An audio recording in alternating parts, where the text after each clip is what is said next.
You're listening to Cottontail's podcast, part of the Silicon Valley Black Project, which produced the documentary film A Place at the Table about the Black pioneers of Silicon Valley. A Place at the Table can be viewed for rent on Vimeo.com on demand /A Place at the Table STEM. Through Cottontail's podcast, the Silicon Valley Black Project will continue to recognize the contributions made by African Americans. We will be featuring African American professionals, technologists in the fields of engineering, administration, and entrepreneurial pursuits from the past and present. Today, we're talking to Mr. Raymond Newsome, retired engineer for Shell Oil. Ray's unique journey from his high school drafting class to engineering for one of the biggest oil companies in the world is one that would probably never happen today. I understand that you are a retired engineer from Shell Oil. Is that correct? Correct. Okay.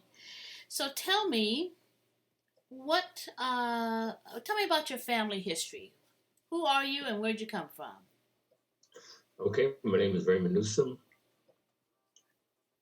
I was born in the San King General Hospital in 1940. Mm-hmm. At that time, I lived with my grandfather and brothers and sisters. We lived on the ranch out near Oakdale until I was probably 4 or 5 years old. And then from there, we moved into Fair Oaks. And then from there into Edisonville. Uh-huh. So my father's name is Oliver, mother's name is Muriel Newsome, and there was 6 kids in the family eventually. Okay. So where did you get your interest in becoming an engineer, or did you ever think about becoming an engineer? No, I had no idea. Mm-hmm. My goal was to join the Navy and see the world. Okay.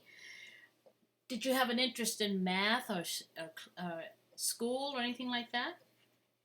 When I was at Edison High School, I took up drafting. Mm-hmm. I guess that was the beginning. I took drafting for, I think it was 10th, 11th, and 12th grade. And later when I went to Stockton College, they had a 2-year program in drafting. And that's got me started in engineering. So when you took your first class in drafting, is that when you discovered that you liked that field or liked to do that? No. In fact, I was in woodshop and there was a little incident, so the teacher kicked me and Clarence Carter out of the class and sent us down to the drafting department. Is that right?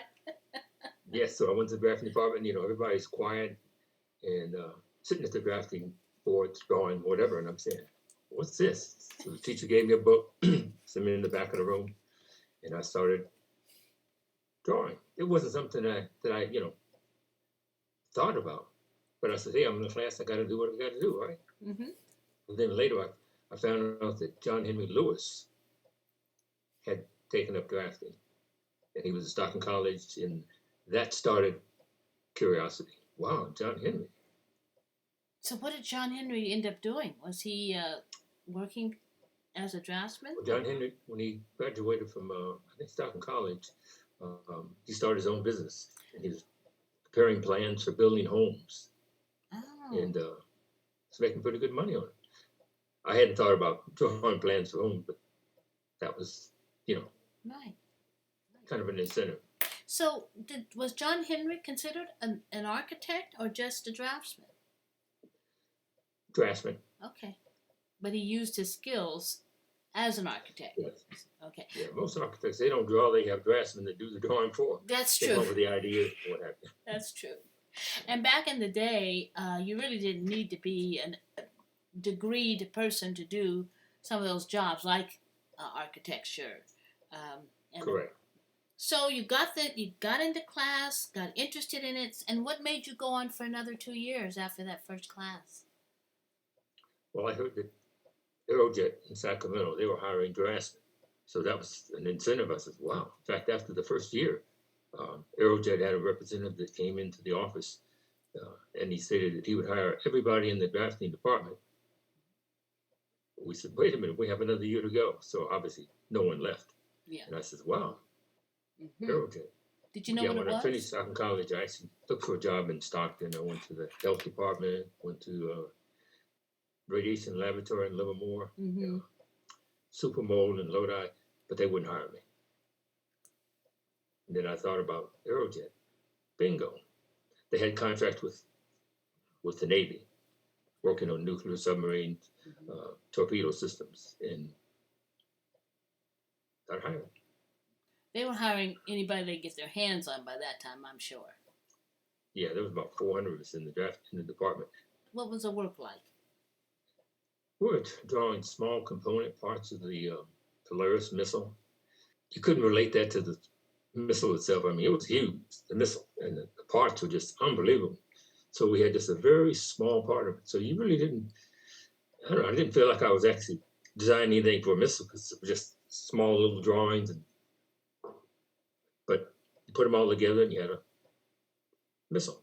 When did you leave Aerojet? How did you leave Aerojet? Well, in Aerojet, I think it was 1963, on November 22nd, which is my birthday, they announced over the PA system that John F. Kennedy was assassinated. We said, oh, whoa, is that a joke? Yeah. In December of that year, Aerojet had completed the contract with the Navy and laid all of us off. So 400 of us had no jobs. So that put us in an awkward position, unemployment. But at the time, I was still working at Safeway in Stockton, so I had a part-time job. And then that's later when Al and I decided to go to the Bay Area and start looking for jobs. And that was the beginning. Okay. All right. So when you got to the Bay Area, you were looking for a job as a draftsman? Or Yes. Okay. All right. And you finally found a job. Where did you go to work? Well, it was Shell, but before that, we went to, golly, can't even count how many companies we went to, Kathy, trying to find a job. And so I went to an employment agency, and they had contacts. And that's how they found Shell. And apparently Shell had one opening because the draftsman was homesick. He was from England. And he went home, and there was an opening. If I had known that I was going to be the first African-American at Shell, I probably said, hey, why waste your time? They've never had an African-American, so why even attempt to go for the interview? But as you know, that's not what happened. Right. But you were the first. Yes, in the drafting department. In drafting, okay. Yeah. They had a few blacks working in the building. In fact, it was Bobby Bond's brother. He worked in the mailroom, and then they had a few blacks that worked in the accounting area. They were all on the 9th floor, and we were on like the 20th floor. Above the 9th floor, they'd say, wait a minute, hold up, the mailroom's on the 9th floor. Did that actually happen to you, that someone thought you had gone to the wrong floor? Oh, yes, several times. Okay. But they got used to it. Hey, once, So that was funny. Once they figured out that you weren't the janitor, or you weren't the mail boy. Didn't work in the mail room, yeah. So, yeah. Worked on the 20th floor. So when you got up there on the 20th floor, what did you know? How did you fare the first couple of years or so up on the 20th floor? Well, when I went in the drafting department, there was about 7 draftsmen. Most of them were white. We had an American Indian and 1 Hispanic. And I didn't have a problem with working with any of the guys in there, but there was one guy by the name of John Williams. In fact, he was on vacation when they hired me. And when he came off vacation, I was told by one of the Hispanic kids that he was upset when he saw me in the drafting department. After working in the drafting department with John, and he saw that whatever image he had of a black person changed. And in fact, we got along very well. In fact, one weekend he invited Lois and I over to his house for like a picnic, hamburgers and what have you. I mean, that was shocking. And from then on, I mean, no problem at all, Kathy. Is that right? He became your good friend then? Yes. Wow. Well, I guess it was just exposure. He just hadn't had exposure. That's it. Yes. In fact, he was from Oklahoma. So, he had his ideas of black people. Yeah, I'm sure he And did. that's, They have all this good home training and no experience. yes. Yeah.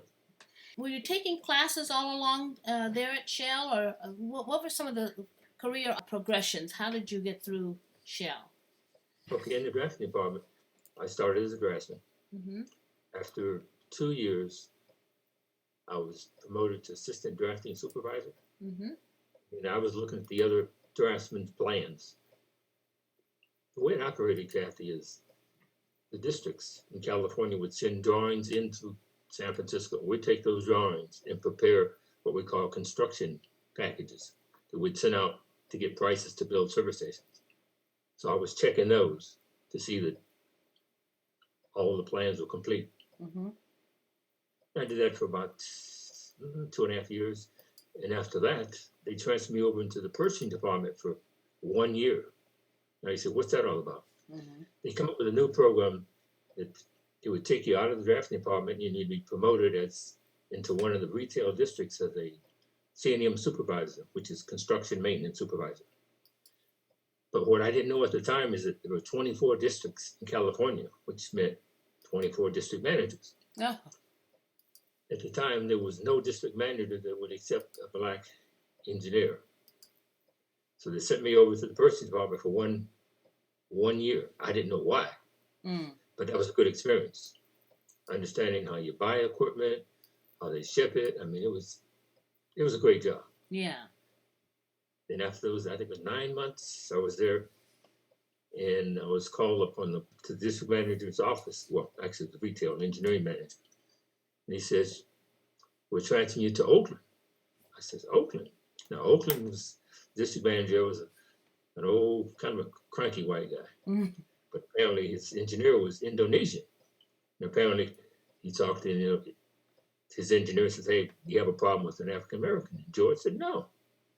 So anyway, I got transferred from San Francisco to Oakland. I drive over to the MacArthur Broadway Shopping Center, park in the basement, get out of my car, not knowing that the car that parked next to me was the district manager. I got out, he says, oh, excuse me, this is Shell Oil's parking area. I said, yeah, I know. I'm with Shell Oil. Well, who are you? I said, Ray Newsome. Kathy, I said, this man didn't even see my picture. Of course, MacArthur Broadway Shopping Center was a lot of blacks. Yeah. So to him, we all look alike. Right. First encounter. One more face. Yes. Yeah. So this was the district manager. Were you working for him or working for the Indonesian? I was working for the Indonesian. Okay. The Indonesian was the district engineer. Engineer, okay. Jack Manduga was the district manager. All right. So this guy, district engineer, did he take you under his wing and train you there? Yes. George's fantastic. In fact, he was married to a Dutch woman from Holland. I mean, he showed me the ropes. So it was George, I, and one other engineer. God, I can't think of the name at the time. So it was 3 of us in the district office. Okay. And probably 2 years after, he got transferred to San Jose. And then the district moved out to San Ramon. And I still had the title of C&M supervisor. And then from there, we went to Concord. I mean, we moved 3 or 4 times. Mm-hmm. But eventually, I was promoted to district engineer. Okay. So how long did that progression take? How many years? Probably 7 or 8 years. Okay. It's kind of the equivalent of getting your first 4-year degree and then working on a master's. I guess you can say that. And in terms of the educational value, it kind of is equal to the time spent. If you couldn't have learned any of that in college. You would have learned the mechanics of engineering, but what you wouldn't have learned is how a company is run, how engineering fits into a division, that kind of. So your education in one way was much more valuable than someone who was sitting in a college classroom. Yes, in fact, when I was in the drafting department, they would send engineers into the drafting department for 2 weeks, and we'd show them how the plans are put together. They knew nothing about Shell. When you drive by a service station, Mm-hmm. all you see is pumps and cars and people. You know nothing about the building of that service station. Before they built that service station, it was just a flat piece of ground, nothing. Mm-hmm. We come in, survey it, lay out the position of the building, the pumps, dig a huge excavation, put tanks in the ground. You got to fill them with water. It's a job. Yes. Yes. Before you put a tank in the ground, do you examine the soil and determine whether it's viable to put a tank in that area? And would you be in charge of that, or how would you handle that? On a new project, I would hire an engineering firm to go out and do soil samples for me. They would send out a construction company to drill, take soil borings, Okay. where you're going to put the building and the tanks to see if there's water, rocks, what's in that area, to determine where's the best place to install the tanks. Plus, taking the soil samples of the soil tells you the density of the soil. You have to bring in either rock to give you stability. So it's pretty complete. And then you actually have your plans, for the building and for the rest of the project. What was the difference between engineering for the Bay Area versus, say, the internal Valley area? Was there a lot of disparity between the types of engineering that had to go on? No, we use the engineering firms in the Bay Area to handle all the projects out in the Valley. I didn't use engineers in Stockton, Modesto, and those areas. I use engineering firms that I worked with in the Bay Area, Concord, San Rafael. So what kind of engineering did they do? Were they considered only working for oil companies or gas companies? Did they do other things as well? They did other things, Okay. yes. Right. Did you ever get involved in those things? No. Okay. Did it ever interest you to get involved in it? So we're just a small part of their business. Ah, so they were pretty large firms to begin with. Yes. Okay, Mm-hmm. okay. And but Shell Oil is a big company, but I guess you're saying the engineering department itself was considered pretty small. Yes, because we only built service stations. We weren't building refineries. We weren't building skyscrapers, Mm-hmm.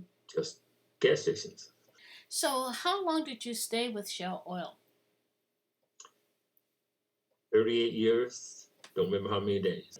And overall, how would you describe your experience with them? Unbelievable. What do you mean by that? When I walked in the Shell, I knew nothing about a service station other than $1 worth of gasoline and the restrooms clean. I knew nothing about servicing. Okay. And they then taught you everything. Yes, and San Francisco was the headquarters for the West Coast. So that was huge. We had 24 districts in California. Well, including we had some in Washington and Oregon. Mm-hmm. In each district, it was a family. You had salesmen, you had real estate reps, office assistants, sales managers. It was a company. Mm-hmm. You could say 24 companies.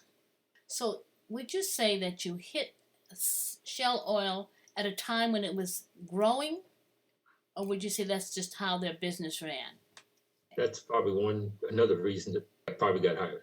No one said it. What was the reason, you say? Affirmative action. Ah, okay. Companies are looking to have, 1 or 2% looking like us. Yeah. But Ray, if you were hired in '63, that was before affirmative action became a law. So I think, yeah.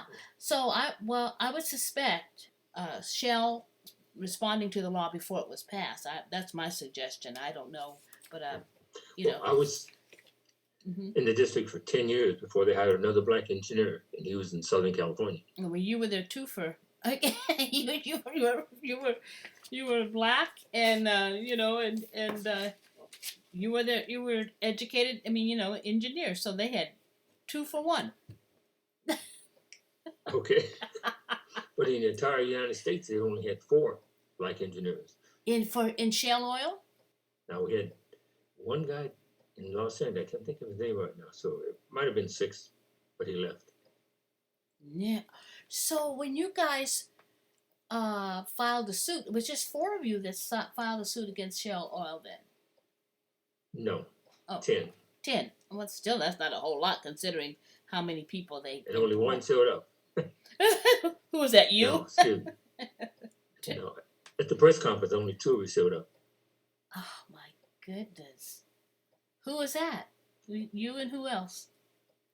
Guy out of New York, he flew out. Goodness. I was going to go there by myself. Would you have done it alone? And Would you do it alone? yes. Yeah. Yeah. Mm-hmm. Now, I would say, did these other engineers, were they college educated, or did they come through the ranks like you did? Okay, the engineer from New York. Yes, he went through college. Okay. He and I were the only engineers in this suit. The rest of them were sales representatives. Oh. 2 black females and 3 HR reps, whatever. But when it came down to the press conference, they all disappeared. Nobody showed up. Yeah, it's one thing to say it, it's another thing to see it, huh? Hey, that was on a Monday. I walked in the office on Tuesday, and the junior engineer in the office walked in and showed me the Contra Costa Times. Yeah. With my picture on the page, business page. I was like, whoops. So, how did you feel? Shocked. Yeah, yeah. So, how did it go at the office after that? Did it change the environment for you? Yes, in a way. I'm sitting in the office, and secretary came and says, obviously, she heard about it. She says, "Yo, this man wants to see you." Okay. I said, "Okay." I got up, walked down the hall. Tom O'Brien went in off and sat down. He says, "You're under tremendous pressure, and I understand what you're trying to do, but I'm not your problem." In so many words. Okay. And he was fine. Salesman, everybody, nobody attacked me, Kathy. All right. Until we went to one meeting. We're sitting around in a circle, and this young white kid, he was an engineer, training. And this commander asked, "Anybody have any questions?" Everybody's quiet. And he says, "I do." What's the question? He said, "I don't feel comfortable around Ray Newsome to file suit against my company." Well, I'd open the door because that started the conversation. Oh, yeah. Before I could say anything, who was it? A black salesman. And told the white guy, "Hey, this is not just your company. It's Ray's company too." Hello. And then I told the young rep, I says, "Hey, this is bigger than you, me, and anybody in this room." Shut him down? Yep. Good. He didn't say anything after that. Because everyone said, "Has Ray ever done anything to you?" What could he say? Nothing. Nothing, yeah. Right. And he's trying to take a stand because he thinks, Yes. well, that was a play to keep you in your place. Yeah. Wherever he thought your place should be. Yeah. Now that was Tuesday. Wednesday, we had a district meeting in the golf club. He said, and somebody said, "Are you going?" I said, "Of course." Not trying to play golf, you know. Yeah. For the luncheon. I walk in this room, Kathy, and it's hello. Salesmen, dealers, everybody. I went over to, I don't know what table I went to and sat down with guys and started talking, whatever. That was it. And then at the end of that meeting, I'm walking out of the clubhouse, and a real estate representative, about 6'6", walked over me, put his arm around my shoulder, and he says, "Who talked you into this, Ray?" I said, "Well, I was born into it." Into that conversation. Isn't that funny how they would think because they, I guess in their mind, they had been so good to you, how could you possibly turn on them? But it ever occurred to them what they had done for others who didn't look like you? What did they say about that? Nothing. Nothing. No. Because you can't convince me that every engineer they hired was stellar or had a degree.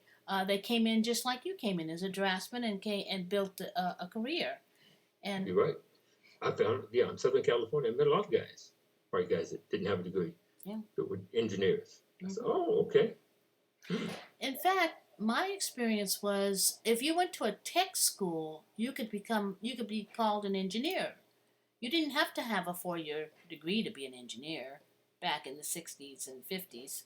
You know, if you had a good technical skill, they'd call you the engineer. It meant you'd gone to a trade school or you'd learned a skill basically. So when the suit went on, I'm sure that wasn't the most important thing that happened at Shell for you. By that time, though, you're pretty close to retirement, right? Yeah, that suit was in 94. Oh, okay. I retired in 2002. Okay. That Oh. suit went on for 3 years. So it went on for 3 years. You had no problem? I mean, I had no problem with anybody giving me, Yeah. Questioning issues. what you. They didn't question the suit anymore. Yeah. Okay. I'm sure the district manager talked to the other sales rep and said, hey, don't create an issue. When Shell decided to settle, I was really upset because I wanted him to go to court. Put some of the boys on the stand. Uh-huh. But obviously, they're smarter than that. Oh, yeah. They're not. No, they couldn't tell the house secrets now. Yeah, and it wasn't about me, Kathy. Yeah. I was concerned with the young salesmen that were not being promoted, and these white guys coming through a year and a half and they get promoted. Yeah. And the blacks just sitting there waiting for what? Mm-hmm. Well, you know what that was? That was kind of window dressing, and also they met their quota, so they had no intention of promotion. There was no succession plan. It was just to fill those numbers so when they made those reports to the government at the end of the year, they looked okay on paper. Yeah. Yeah, because all those historical black colleges had engineering departments, so obviously they were graduating Indian engineers. And the questions, where were they going? Yeah. Who was hiring them? Well, I can tell you that the space program certainly hired a lot, and the companies that were like Hewlett Packard and Fairchild, Lockheed, they were hiring them by the dozens. But you know who else? General Motors and Ford hired a lot of African American engineers. So, that last 6 years at Shell, how would you say that went? Other than the suit, in terms of your career, how'd that go? It went smooth. I mean, I was at the top of my grade, so I couldn't go any higher other than to agree to go to Houston, Texas to become a staff engineer. I would fly around the country to different districts, helping out engineers or overseeing them. That was not my cup of tea. You didn't go to ask me anyway. You didn't go to Texas, huh? No. In fact, I've got an article here of the lawsuit, and the statement said that I complained that I wasn't promoted to a staff engineer to Houston, Texas. I wasn't interested in going to Houston, Texas. I was satisfied in East Bay District. And what about Houston, Texas that turned you off? Insects, heat, terrible weather. Would have meetings, would fly back to Houston once or twice a year, stay a week. In fact, they took us to Texas A&M for a whole week in an engineering class. That's one thing good about Shell. I mean, they had workshops that they'd send you to, Kathy, at least three or four of them a year, teaching you.